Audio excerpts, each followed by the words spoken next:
Thank you. I wish I had gotten here a day early so I could have seen the big doings here on California at Cal Today on the tree, but unfortunately I got here late. What I thought I'd do today is talk a little bit about GE, give you a sense of how we innovate from a position of scale, maybe give you a few views on how you build a career and some things you ought to think about, and then what I'd really like to do is get questions and hear some of the things that are on your mind. If it makes you feel any better, in 1982 I graduated from business school. Interest rates were about 12%, unemployment was about 15%. Somehow it all worked out, okay? So what you're looking at, this is a good time to be in school. It's a lousy time to be a CEO, but it's a good time to be in school. And so enjoy it while you can. There's a couple things going on in the world. I would say as a student, you're going to see housing, which has been a big engine of the U.S. economy for a long time. You're basically in 1929 type era in housing. Median housing price will drop for probably 2.5 years, almost an unheard of time period. And what it shows is that kind of what goes up can come down. There's probably too much liquidity, and this bank, if you will, for consumers has really ran out of steam. And that's, I'd say housing is in a real recession right now. The financial systems are kind of working through a little bit of carnage. It's about every decade or so, the financial system kind of corrects itself. And now that I run a company, I really don't drink at all anymore. I'm kind of I don't have much. I don't get to party much anymore or anything like that. But when I was your age, I used to every now and drink too much, and I'd wake up the next morning and say, just, dear God, if you can help me through this headache, I promise I'll never drink again.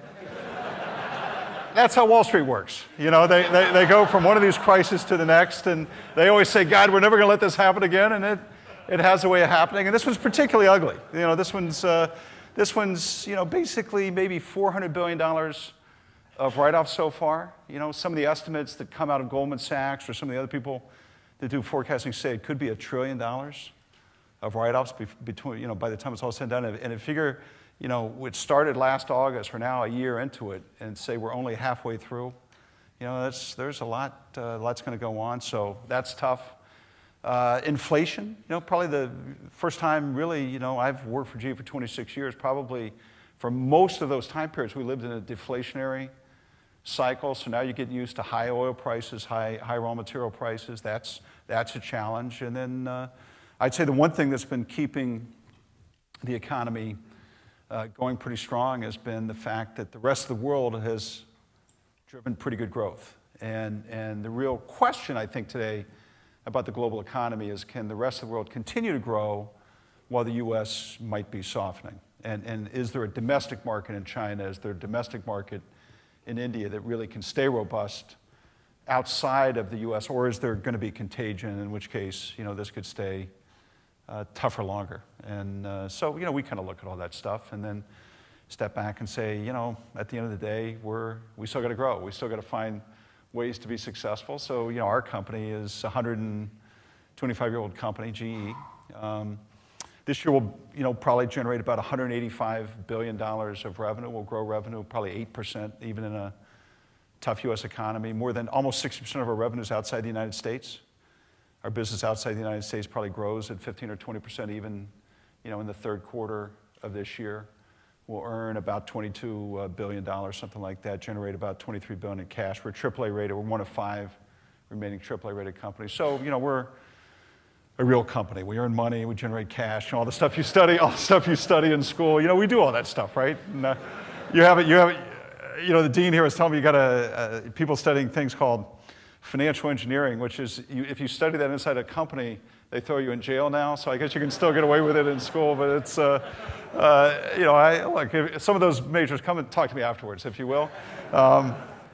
So that's the financial underpinnings of the company, and you were probably one of the last, probably the last conglomerate standing, right? I mean, all your strategy professors teach you why GE shouldn't exist, and how you'd be better off investing individually and stuff like that. And so, Basically, I think about a company like GE in a vertical way and a horizontal way.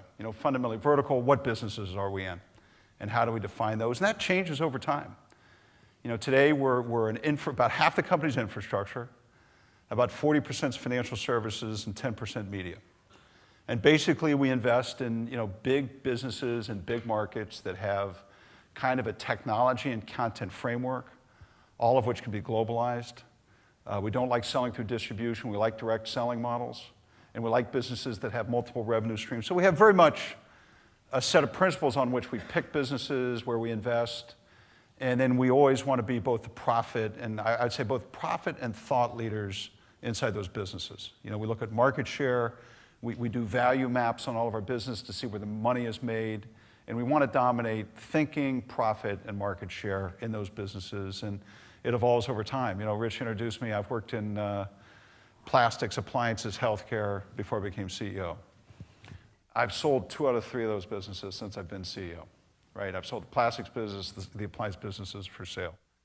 Those aren't easy decisions to make. Those are tough decisions because I have friends. I'm emotionally invested in those businesses, but that's where business is. In 2003, we sold a bond insurance business for $300 million, and we bought a wind business, Enron's wind business, for $300 million. Enron's wind business that we have this year will earn $1.5 billion of profit, and the business we sold will lose $3 billion. That's what you get paid to do. Now, there's some that didn't work so well. I'm not going to tell you about those, but so there's a vertical. There's a vertical way I think about the company. What businesses are we in? And then there's a horizontal way I think about the company. In other words, what do we do collectively so that I can demonstrate to investors that our energy business is better than their peers, our aviation business is better than its peers, and so we're constantly trying to drive horizontal things across the company. And I would say there's probably 5 major things we drive across the company today. One is globalization. The way we drive touch points of globalization. Globalization fundamentally is a big company game.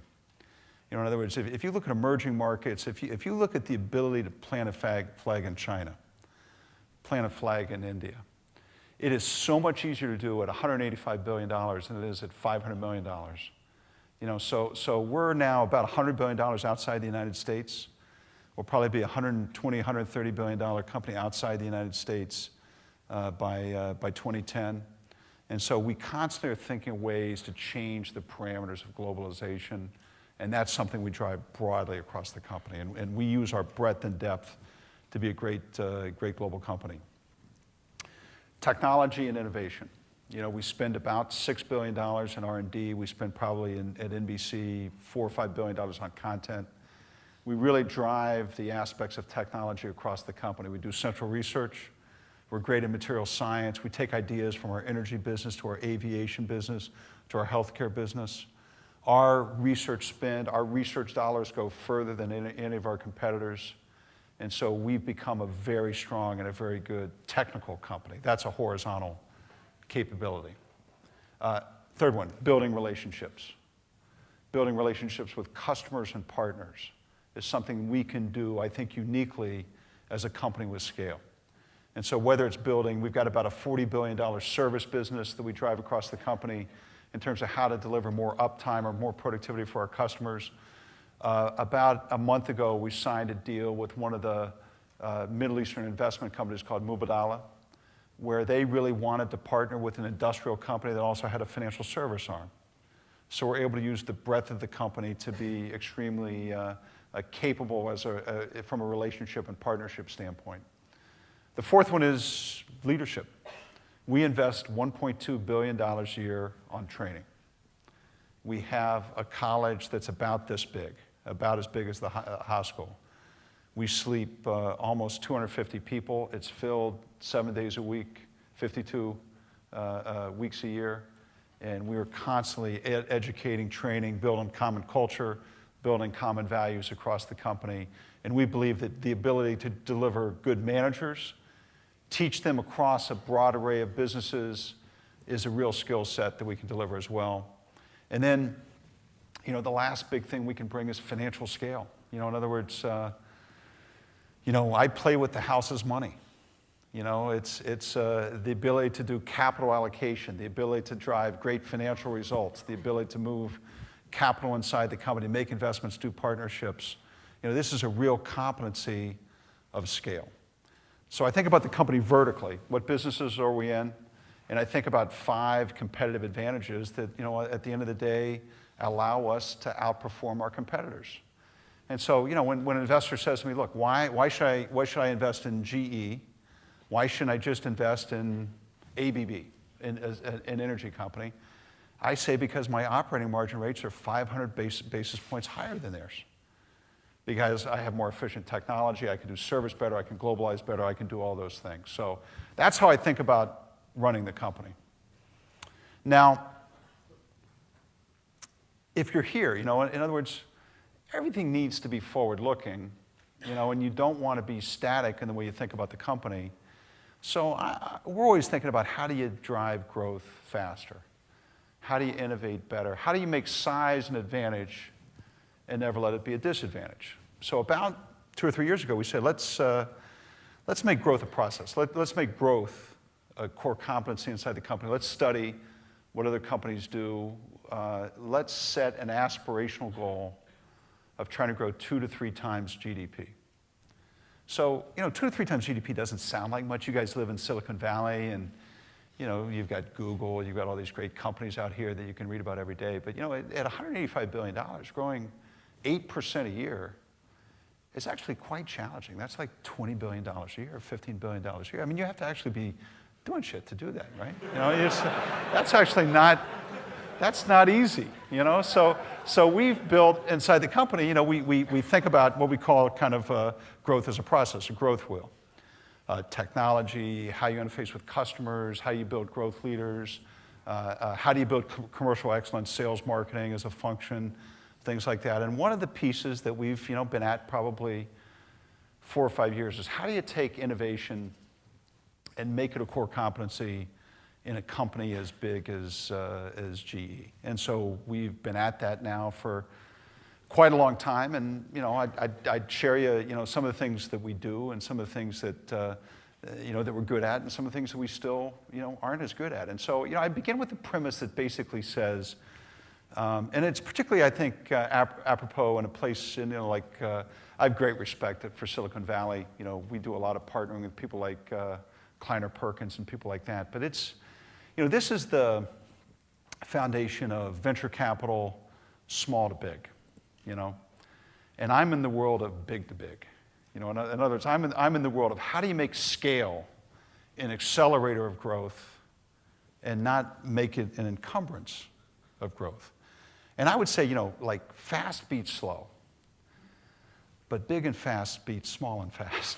In other words, fast beats slow. But if you can be big and fast, you can actually do some pretty great things. So what I would give you tonight is maybe thinking about innovation from a concept of scale is the one thing maybe you can think about from GE. I would say bringing a business from 0 to $10 million, what John Doerr at Kleiner Perkins does a lot better than I do. Taking a business from 10 million to $1 billion, I'd like to think we could be the best in the world at scaling ideas and making them big. So I give you 5 thoughts about innovation from scale to maybe think about. The first one is we've created a company that values engineers and creative people. We've created a company where engineers, technologists, this is a place where people want to come to work. We've got probably close to 45,000 engineers inside the company. Basically, the company's run, there's 185 officers in GE. That's really the top of the company. That number more or less doesn't change. It's almost like at a company like GE, like a partnership. And I'm the senior partner, but we got 185 officers. When I became CEO 7 years ago, 5 of them were engineering leaders. Now that's 35. So basically, we have people with technical backgrounds running our businesses today. We've made it a place where we're probably one of the few companies in the U.S. today that still has a central research capability. We not only do it in the U.S., but we do it in Bangalore in India, Shanghai in China, Munich in Germany. We do it in Eastern Europe. So we've got a tremendous strength that's technical. And we will concede nothing to anybody about technical competency. So we've built that as a strong core, number one. Number two, we bet on big themes. We bet on big themes. We bet big on clean energy. You know, we bet big on clean water. We've kind of staked our claim around some of the biggest themes of the 21st century. So early health, the ability to diagnose, the ability to predict disease earlier. You know, we're working on basically healthcare breaks down into being diagnostics and therapy. About 70% of the healthcare dollar is in therapy. About 20% of the healthcare dollar gets spent in diagnostics. Our job is to make that 20% in diagnostics be 30%, and the therapy go from 70% to 60%, take healthcare costs down, improve patient outcomes. And do that by, you know, we work on chemical markers that can pick up Alzheimer's in a living patient, a living person, work with therapy companies to drive the disease, improve the outcomes. And so we want to own what we call early health. We've got an initiative called Eco-Imagination on clean tech. We want to own clean tech. You know, so we've really picked some of the biggest themes of the 21st century, and that's 99% of our investment dollars go into these big themes, So, you know, what we try to do is be able to use our scale to really come down and own big themes.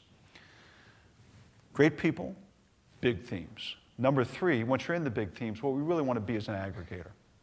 You know, in other words, what I would tell you, we're not going to have all the best ideas on clean tech. What we want to do is make GE a go-to place for other venture capitalists, other startup companies who want to join the GE constellation called Eco-Imagination. So we do processes called, you know, kind of what we call technical connections. We'll bring a dozen venture capitalists to our research center.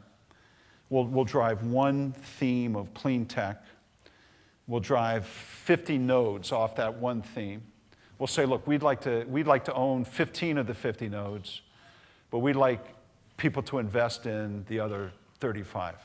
And we're willing to co-invest, we're willing to do distribution deals. In other words, we want to make GE the go-to place for other people that want to be part of early health, other people that want to be part of Eco-Imagination, and we think that is a way that scale can be used to drive more innovation.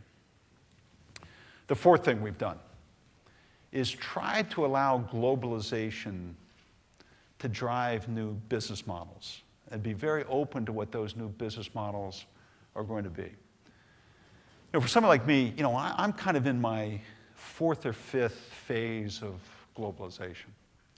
You know, I started my career in GE in 1982, and basically what we did is we exported stuff made in the US into the rest of the world. That was kind of phase one. And then, you know, after we started exporting for a while, we would actually go build factories and engineering centers in the rest of the world. So we localized production, phase two. You know, phase three, what we did is we started embracing hospitals in India, energy companies in China. We started really engaging the customers in the countries we went to be able to do more engineering work. That's phase three. You know, phase four is what you start doing is you start, you know, going down market. You start building relationships. You start building products that are unique for China, unique for India, unique for Russia, unique for Poland. Phase four. Phase five is you start taking those products you develop in China and shipping them back to the United States. You know, that's, so today, you know, we've got a business model where we'll make a 1.5 Tesla MR scanner in China that can be sold for $500,000. There's 2,000 hospitals in the US that don't have an MR scanner, right? If I gave that assignment to the team in Milwaukee, you know, they can't even walk in the room for less than $500,000. But when you say, hey, give it to me so I can do it in a surgery suite in China, you get a new business model. So we're very open to the rediscovering of business models that globalization is ultimately going to bring to us. That's really key. So great people, big themes, real being an aggregator, opening up to new business models and allowing globalization to take on that. And then the fifth thing is just, again, one of the things that a big company can do, particularly one that's always into education, is try to find ways to make innovation lessons, make innovation a process. One of the things we've embraced probably 4 or 5 years ago was something that came from, actually we got it from a professor at Tuck called, kind of box 1, box 2, box 3 thinking. New business models, adjacencies, innovating the core. We now have arrayed probably 500 projects inside the company in these box 1, box 2, box 3. We have a constant flow of what we call imagination breakthroughs that are these innovation projects coming through to the business every year, and I own 20 of them. In other words, there are 20 of these imagination breakthroughs that are CEO imagination breakthroughs. And so, I have in the company, I have the longest time horizon and the deepest pockets. And so what it allows me to do is, kind of what I did when I first started with the company 25 years ago. I was a product manager, and now I'm kind of a program manager again on these 20 projects, except I've got a boatload of money. In other words, it's a lot more fun than it was 25 years ago. And what it allows me to do is kind of sit with the teams and try to figure out, what are the encumbrances? What are the things that need to be driven in order to make these projects successful? And if I do it, then all the people that work for me say, hey, look, I better do it too. I better do it too. And therefore, in that way, we can make innovation kind of an evergreen. And ultimately, things get funded, and we can bring them and make them a part of the scale that we've got.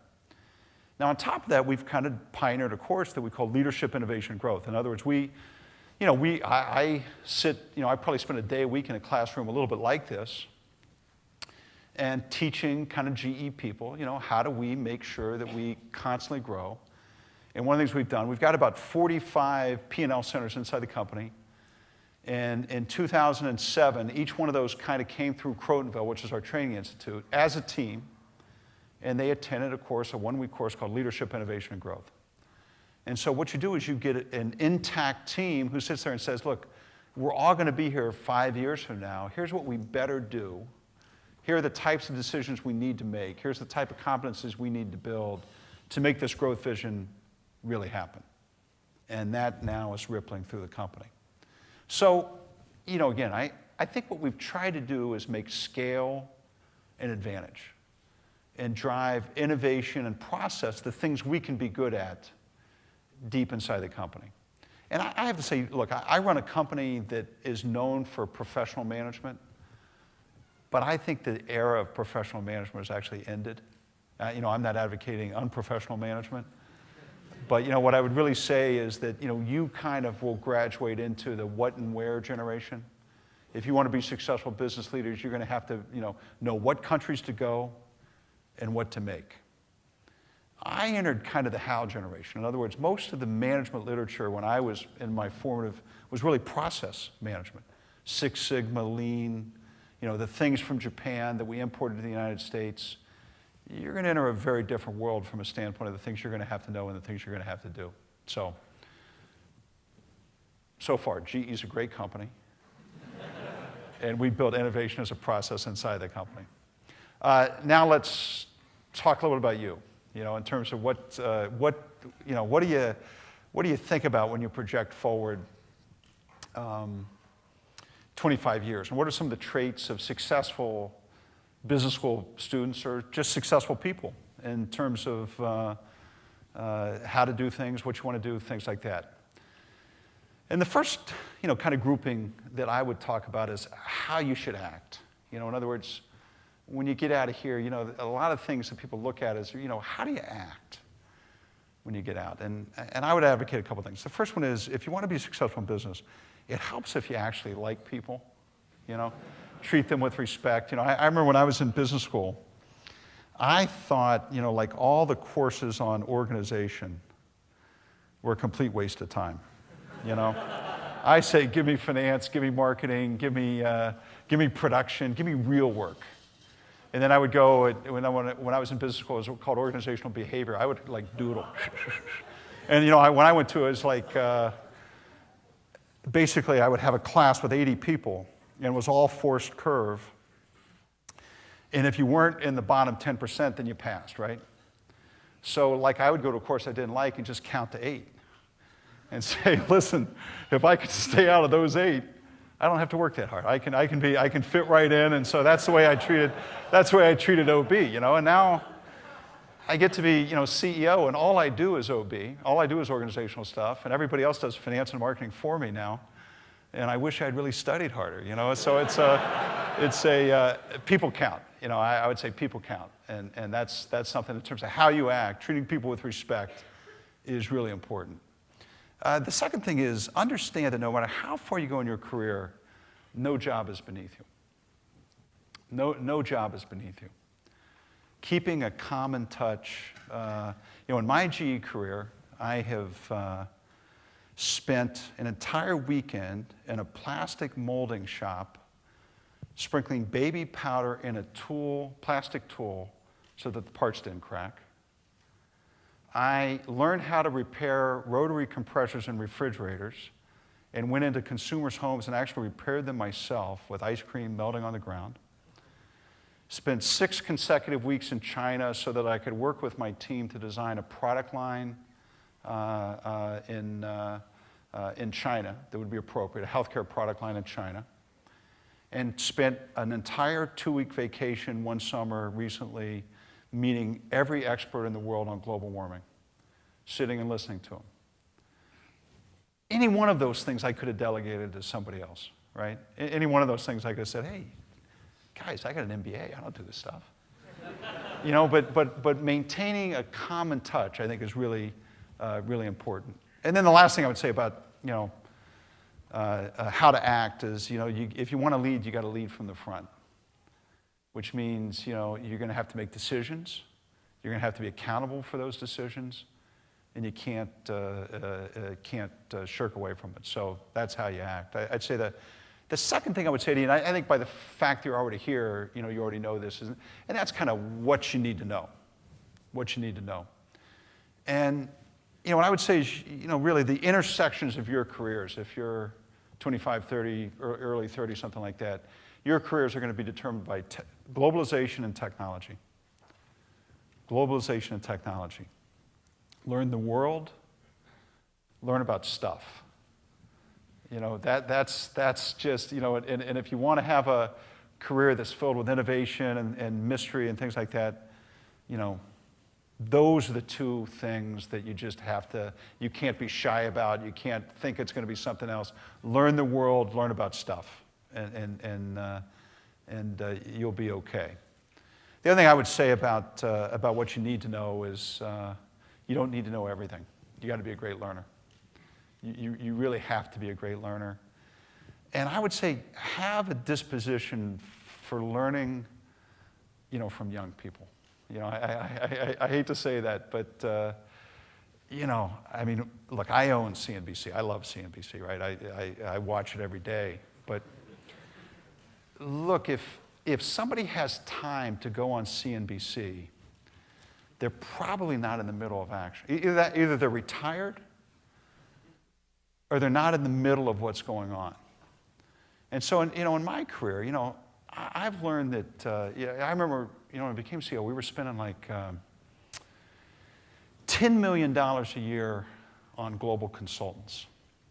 So we would pay an 80-year-old guy in Washington, D.C., that used to be a big government official in the U.S., $250,000 a year to tell us about India. I'd say, guys, he's 80. If you want to learn about India, go have lunch with 20, 25-year-old Indians at our research center. They know more about what's going on in India than almost anybody else. So this notion of continuous learning, but being a little bit orthogonal about how you pick, how you're constantly getting data flow and look for it from unconventional sources. People that are in the flow tend to be the people that are going to teach you the most. So how you act, what you know, and the last thing is just kind of how you should feel. I guess, about your career.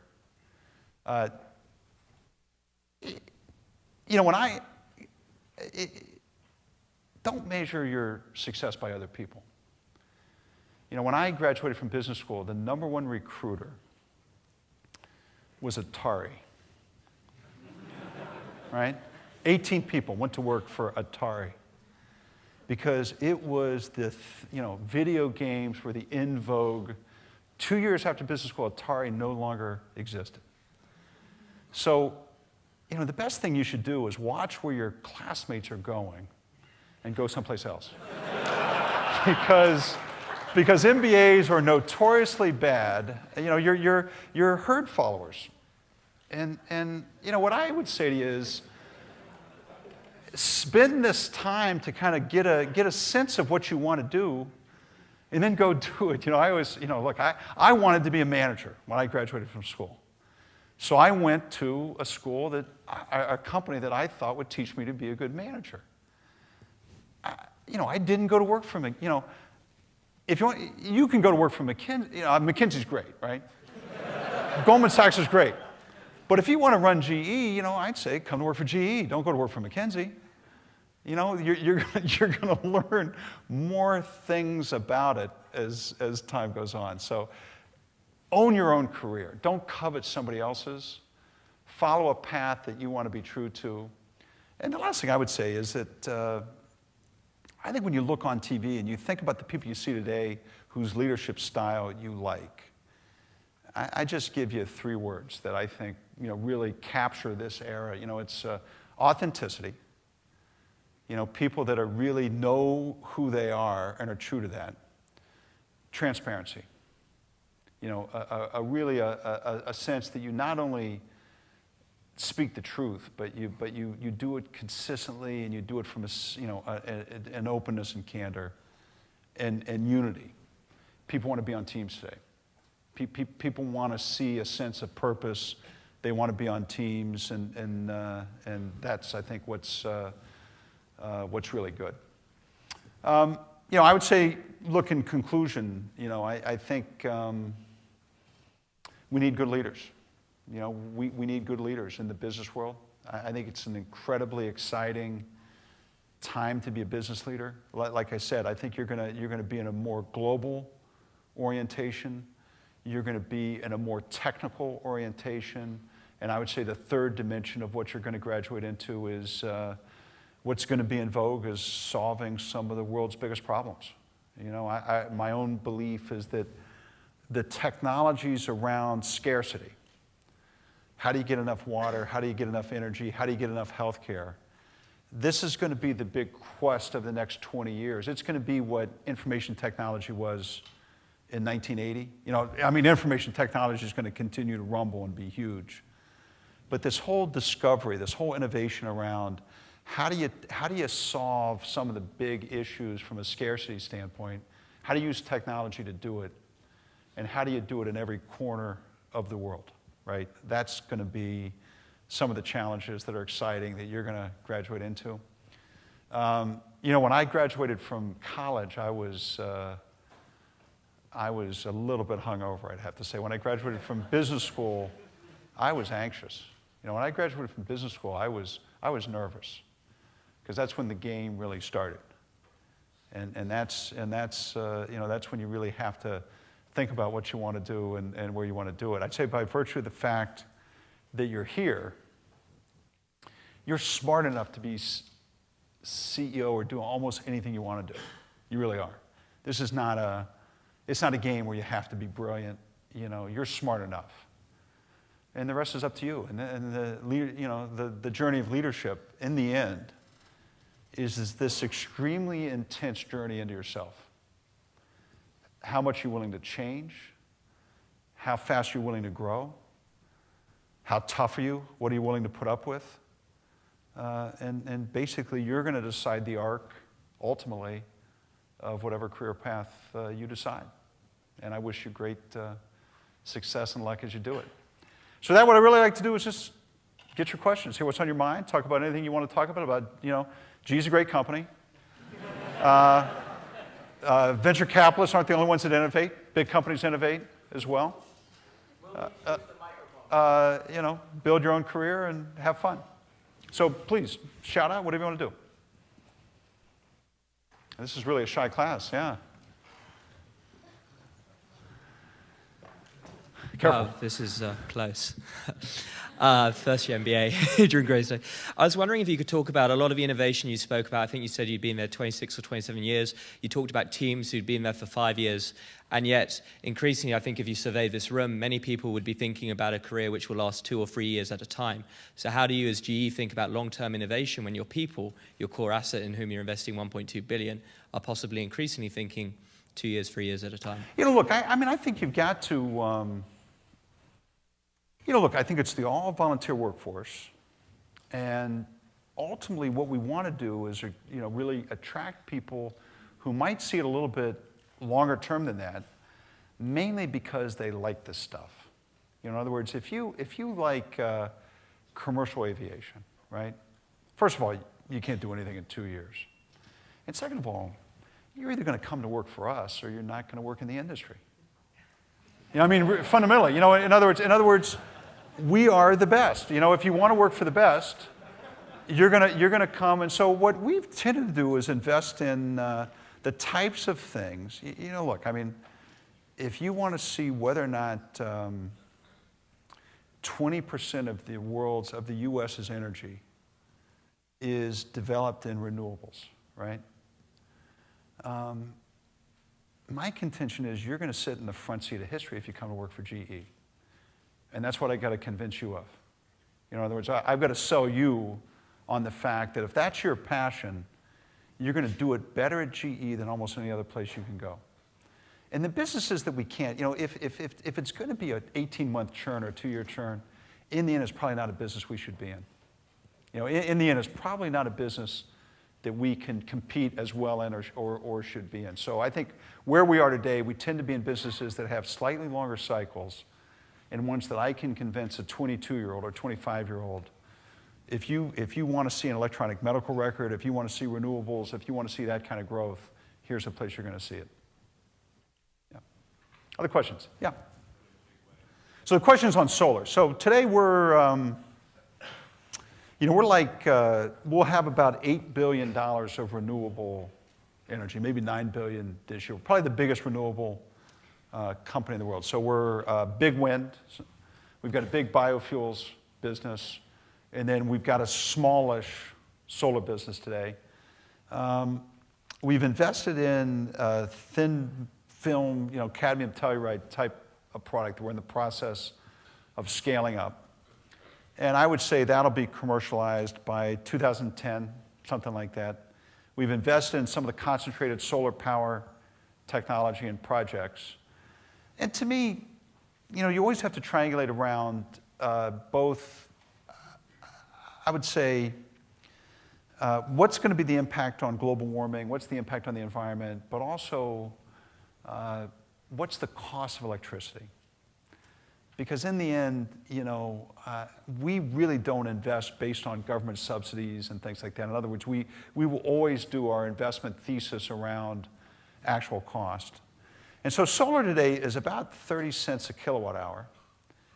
And I would say if the thin film technology really takes off, if you could get it down to between 10 and 15 cents a kilowatt hour, right, then I think solar is going to really take off. Now, I'm somebody that really believes that the extent to which the U.S. ever has an energy policy, we ought to be targeting 20% renewables by 2020. You know, now there's a lot of work that has to go on, and wind will dominate, but solar will be big. And you know, I really want GE to be a big player in solar. You know, what makes energy different than healthcare and information technology is there's certain industries that are best in breed industries with the best technology. I mean, I used to run our medical business, and you know, healthcare is an industry where if you don't have the best widget all the time, it is hard sometimes to win. Energy is an industry where the second best solution always wins. You know, in other words, this is about being good enough and then getting scale and quality right. Because if you're making a 20, 30, 40-year decision, you want reliability, you want quality, you want safety, you want those things. And so energy, you know, I've had discussions like this with some of the, you know, some of the venture capitalists that you would recognize. And they'll argue the point with me, but this is one where I'm actually right and they're wrong, which is really energy is about scale, quality, safety, and good enough technology. And that's what makes it so different than some of the other industries where VCs have been so successful over time. Right here, yeah. Yeah. Hi. I have a question about figuring out how do you spend your day? Yeah. When you said that you've spent days fixing refrigerators and preserving. That was a long time ago, by the way. cream. So, you know, it's just, today I just sit around and smoke a pipe and stuff like that. Just yeah. Okay. I work at a small startup, and sometimes I feel like I have so many things coming at me, and I'm really trying to figure out how do I decide what's most important? How do I focus my attention so I cover as much of cast as wide a net as possible, still move forward? I can only imagine that you must have more stuff falling on top of your head daily. How do you figure out what's most important? How do you balance your day? You know, it's a great question. It really is. I would say, the first thing I would say to all of you is that, you know, as trite as it sounds or as trivial as it sounds, is that, you know, time management is a real skill.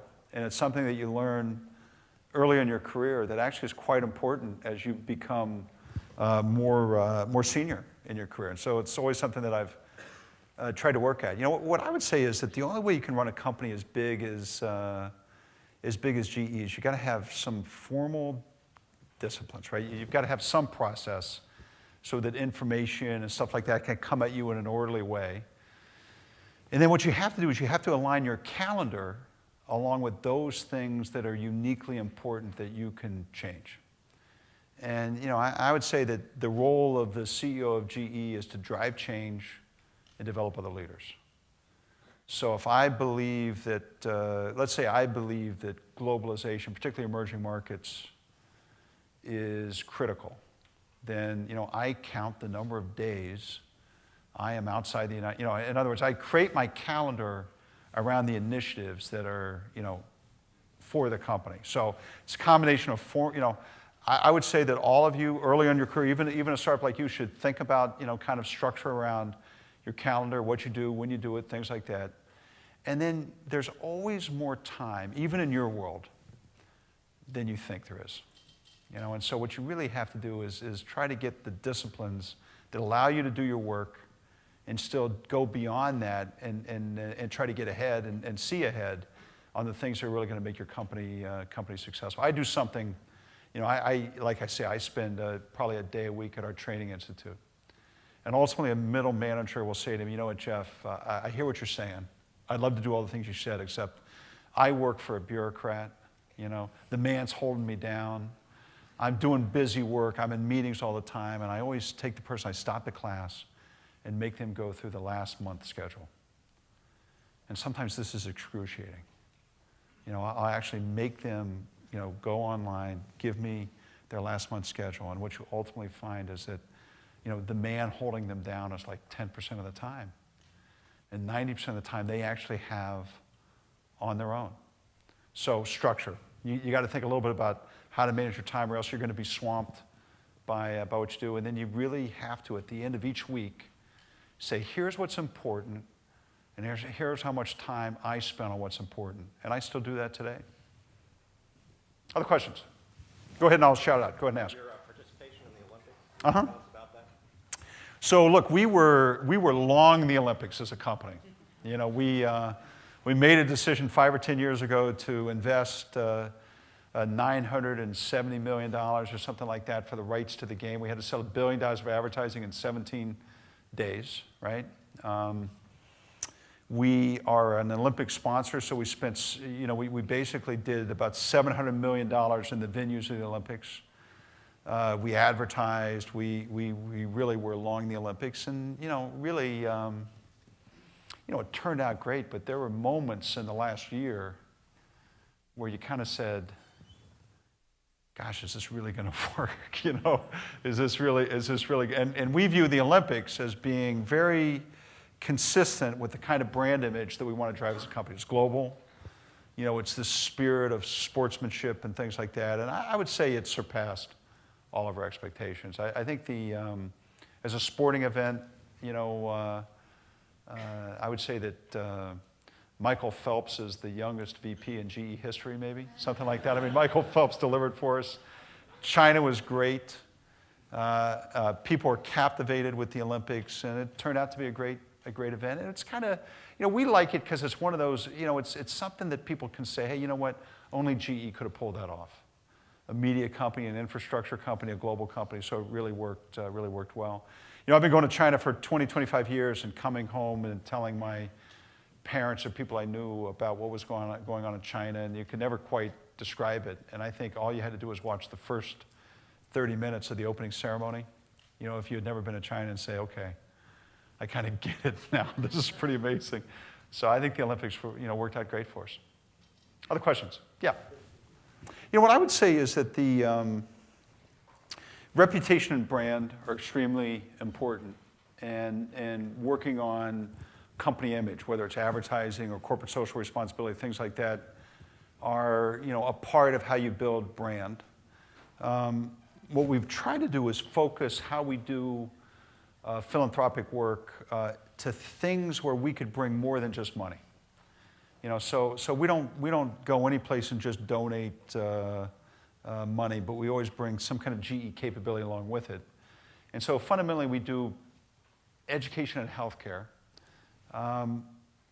Education, we do kind of like grades 9 through 12, inner city, trying to get more kids that want to be engineers. So we come into a school system and we redesign the math and science curriculum and we've done that kind of in 7 big cities, New York City being one of them.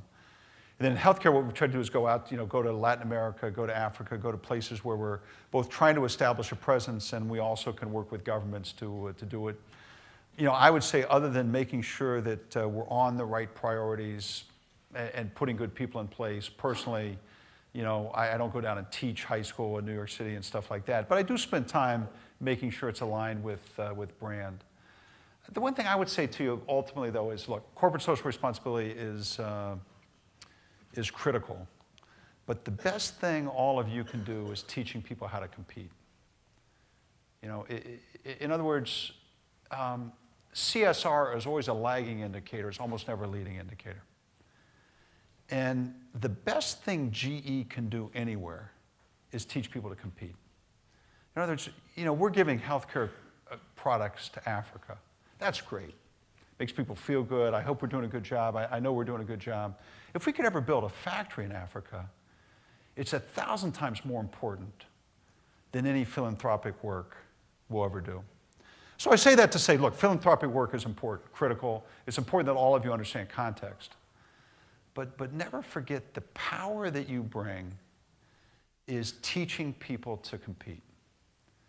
Teaching people to compete. That is ultimately where the most wealth gets created. You know, there's I don't know, 250 people in your class or whatever it is at MBA school, and there's, if you go, you know, a company like GE, we've got 150,000 production workers, hourly workers, who aren't going to move out of the town they're in, and they're dependent on us having good products that get sold around the world, you know, for paying for kids' education, doing stuff like that.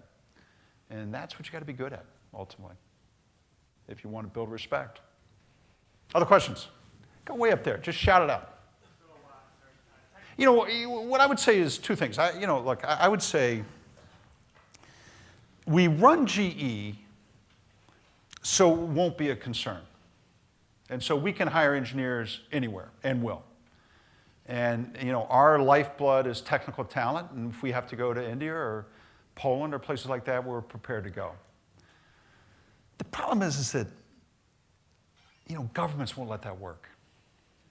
You know, in other words, to think that you're going to build a career where you are and you can do whatever the hell you want to do, and the places that you employ people aren't going to care about that stuff, it just doesn't exist. Here we are in 2008, And I guarantee in the presidential debates, we're going to be debating NAFTA, which was a free trade agreement that was signed in 1992, right? So, this notion that the U.S. isn't going to have any manufacturing jobs or any technical jobs or things like that just don't exist. Now, I'm not espousing one political party, but I give you one clue. Neither Senator Obama nor Senator McCain will hire one person while they're president. You will. All they can do is create the conditions under which companies can prosper and where people will get hired. And one of the things both of them have to fix is the fact that our education system, particularly secondary education system in this country, has fallen way behind. We're now 25th in the world in math. We're 27th in science. That ain't a winning hand. So that's what's got to happen. That's what's got to be involved. So GE needs to play a constructive role. So what we have to do is we've got to protect ourselves so that we make sure we've got the best brains, the best technical talent, no matter where we have to go in the world to recruit them. But at the same time, we have to be a useful voice for change, not just in the US, but in other places that we compete as well. Because ultimately, look, I could screw up, or Siemens could beat us someplace, or we can make mistakes. We can take write-offs or things like that. But the thing that could really wreck my strategy is protectionism. I mean, the thing that could really, all the stuff I talked about tonight, the thing that could really give me a really bad day is protectionism, which we need to make sure that doesn't happen. Other questions? Hey, right there. I'm not sure I can. I mean, there's probably better. The question was, why does the U.S. continue to lead in some of the areas of innovation, whether it's design or maybe even startup companies, entrepreneurship, things like that? And like I said, I'm not sure that I could give you. There's probably better people that could answer that question than I could. I would say that I still believe that the basic venture community in the U.S. is superior to really any in the world. The way the financing works, the way that the systems around it work, I think are tremendously important. I still believe that the university system in the U.S. is by far the best in the world. And the extent to which a lot of the innovation that really comes to the healthcare industry or IT really germinates from universities, that's a huge advantage. And I think you put those two things together and you get a real capability force that is still very, very special on a global stage. Yeah, right there. Talking about globalization and that current financial market meltdown, have you seen a decoupling between the U.S. economy and the big emerging economy? It's a great question. I think it's the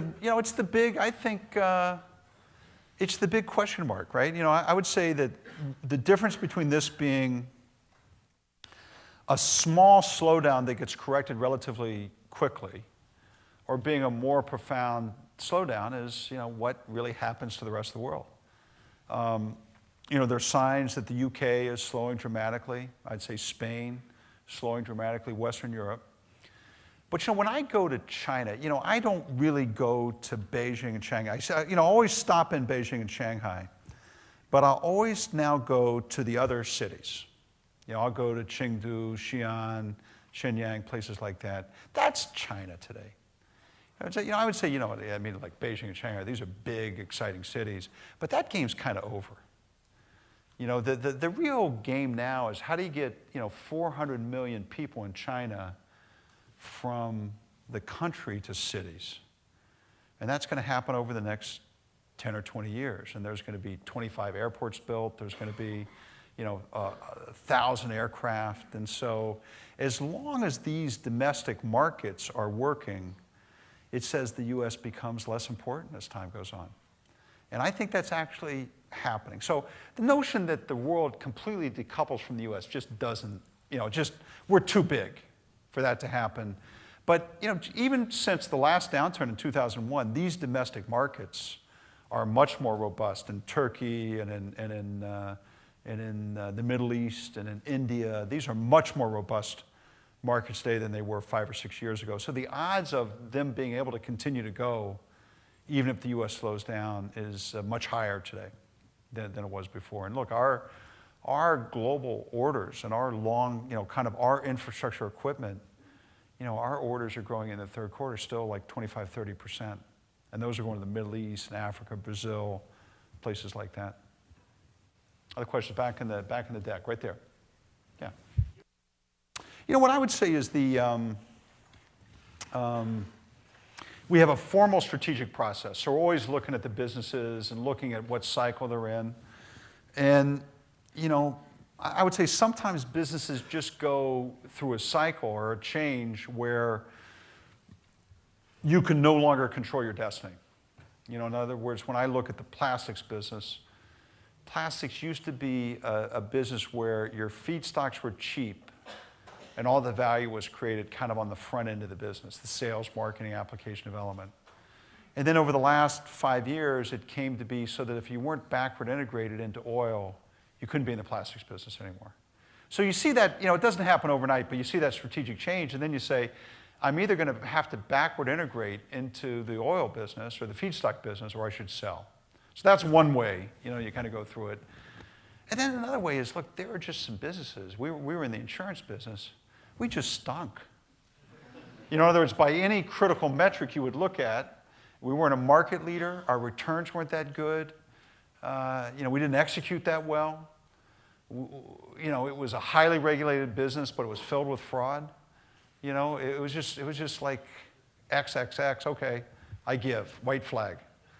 So sometimes it's on you, sometimes it's just systemic, right? And so you got to be willing to do both those. And look, I'd say most companies, and we're guilty, I would hang on too long, say, gosh, I hate to sell this, I used to work there, and maybe I'll just try one more time and see, and that's hard to do. Now, look, our average hold is 80 years.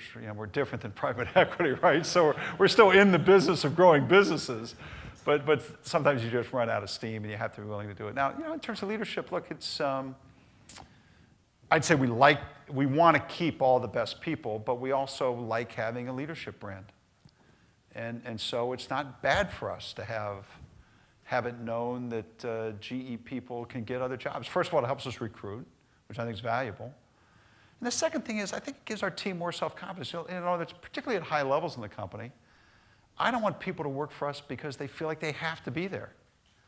I like the fact that the top 200 people in the company know that they could pick up a phone and in 5 minutes get another job. That way they're not just chopping wood.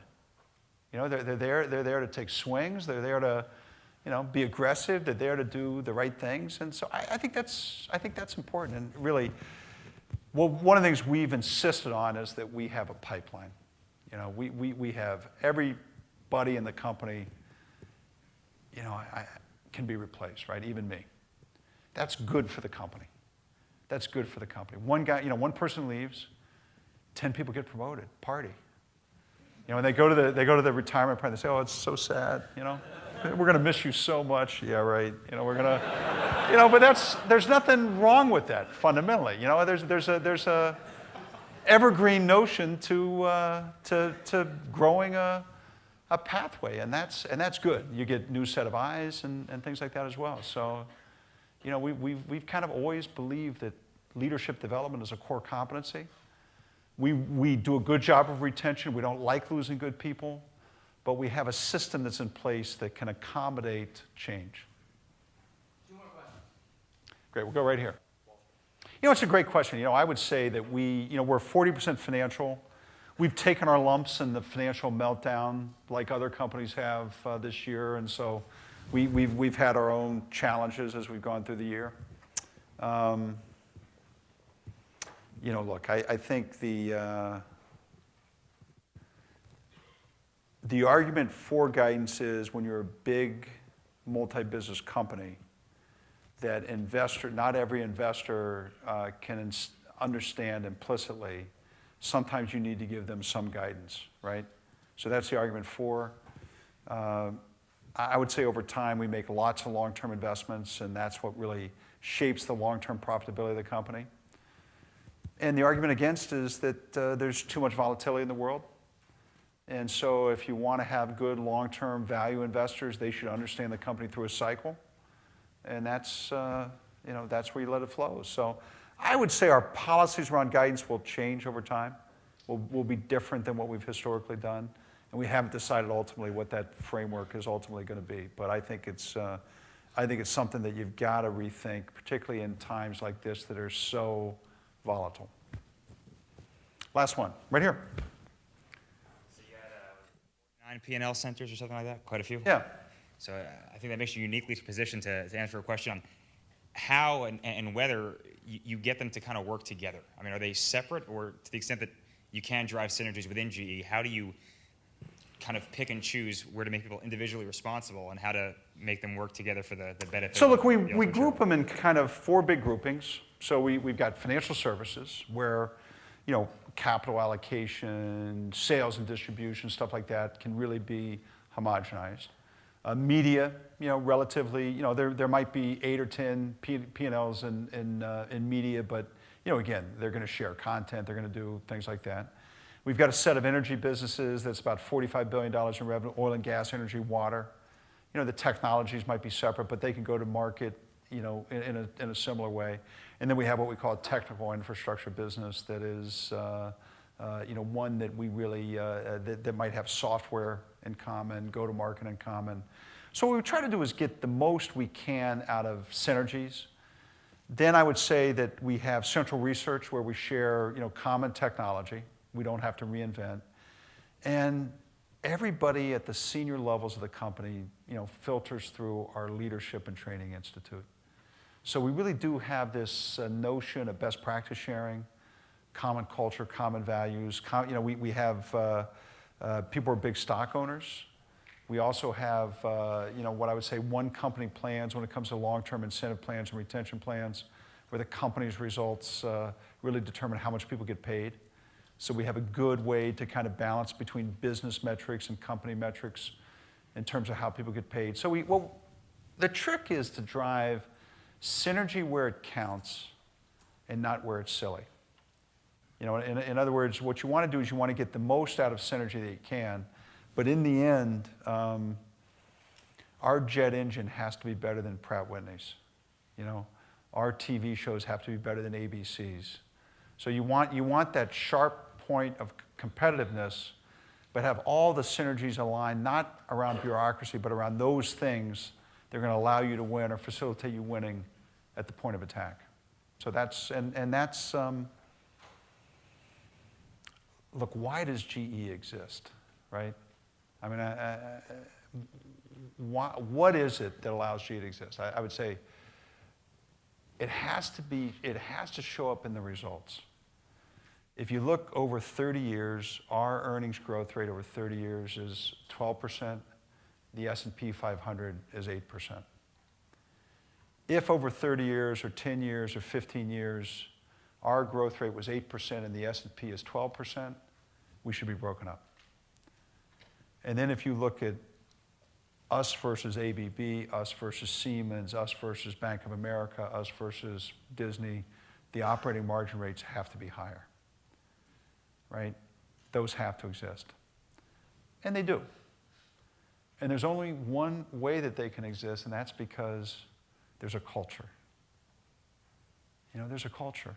Now, MBAs hate culture, right? I mean, you can't do a PowerPoint chart about it. It doesn't fit easily in a book, But look, Goldman Sachs has a culture.